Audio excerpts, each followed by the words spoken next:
Shane's model treats culture like an iceberg. Artifacts are the visible tip, office layout, dress code, slogans, the things you can see and hear. Espoused values are the declared beliefs such as customer first or innovation matters. They sit just below the surface and are often written in mission statements.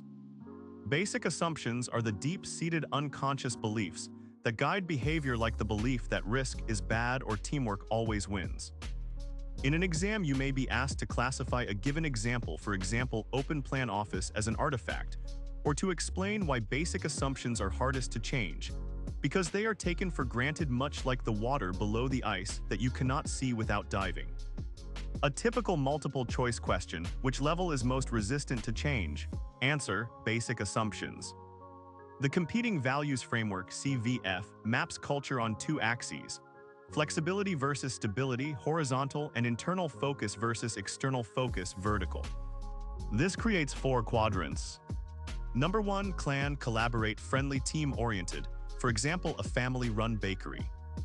Number 2, adhocracy, create, innovative, risk-taking, for example, Google's 20% time. Number 3, market, compete, results-driven, competitive, for example, Amazon's customer obsession. Number 4, hierarchy, control, structured, efficient, for example, a government agency. Assessment is done with the OCAI questionnaire, where respondents allocate points 0 to 100 to statements representing each quadrant. The highest scoring quadrant describes the dominant culture.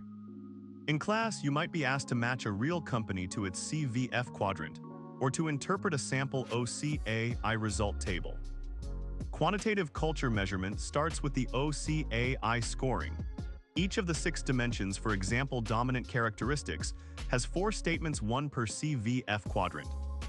Respondents place a total of 100 points across the 4 statements. The percentage for each quadrant is calculated by dividing the points by 100. When a Likert scale 1 to 5 survey is used, you compute the mean and standard deviation for each item. To compare 2 groups, for example, before versus after a change, a paired t-test is applied. T equals bar d divided by SD over square root of n, where bar d is the average difference, SD the standard deviation of differences, and n the sample size. Significance p less than 0.05 indicates a real shift in culture. An exam problem might give you raw OCAI data for 10 managers and ask you to calculate the dominant culture and test if the shift after a training program is statistically significant. Lewin's 3-step model is a simple picture of change.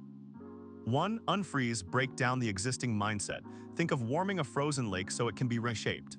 Techniques include communication of the need for change, role-playing, or creating a crisis narrative. 2. Change, move, implement new behaviors, processes, or structures. This is the period of learning and experimentation, like building a new bridge on the thawed ice. 3. Refreeze, lock in the new ways so they become the norm. Use policies, rewards, and reinforcement. Diagrammatically draw a 3-stage funnel or a U-shape. Left side high, old, bottom low, transition, right side high, new. Typical exam questions. Draw Lewin's model and label a real-world example. For example, a retailer moving from paper receipts to digital receipts. Explain why skipping the unfreeze step often leads to failure. Cotter's 8-step model expands Lewin and gives a checklist. Create urgency, show a market threat, for example, declining sales. Form a powerful coalition, assemble leaders who support the change. Develop a vision and strategy, a clear picture of the future, for example, be the most sustainable brand. Communicate the vision, repeated simple messages. Empower employees, remove obstacles, give authority. Generate short-term wins, celebrate quick successes, for example, a pilot project that saves 10% cost. Consolidate gains and produce more change. Use credibility to drive deeper change. Anchor new approaches in culture, tie new behaviors to performance reviews. Common MBA exam pitfalls, answering skip step 4 or do everything at once. Exams often ask you to order the steps for a given case, or to identify which step was missed when a change effort failed. The IDKIR model awareness, desire, knowledge, ability, reinforcement can be linked to probability theory. Assume each employee independently adopts a change with probability P derived from surveys of awareness desire knowledge. For a group of N employees, the probability that at least half adopt a practical success threshold follows a binomial distribution. P adoption greater than or equal to N over 2 equals sum from K equals ceiling of N over 2 to N of N. Choose K times P to the K times 1 minus P to the N minus K. Example: N equals 10, P equals 0.7. Compute K equals 5 to 10. P equals sum from K equals 5 to 10 of 10. Choose K times 0.7 to the K times 0.3 to the 10 minus K, approximately 0.966. Thus, there is a 96.6% chance that half or more will adopt. In exams, you may be given P and N and asked to calculate the probability or to interpret what a low P equals 0.3 implies for change planning.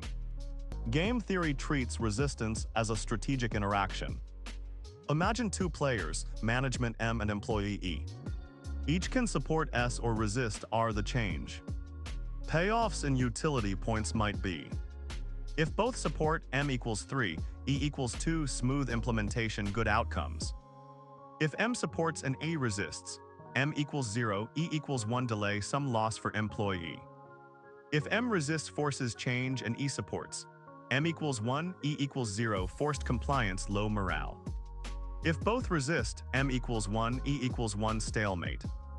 The Nash equilibrium is a set of strategies where no player can improve their payoff by unilaterally changing.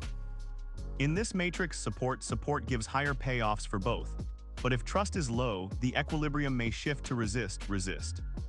Exams often ask you to fill a payoff matrix and identify the equilibrium, then suggest actions. For example, increase trust to move the game to the better equilibrium.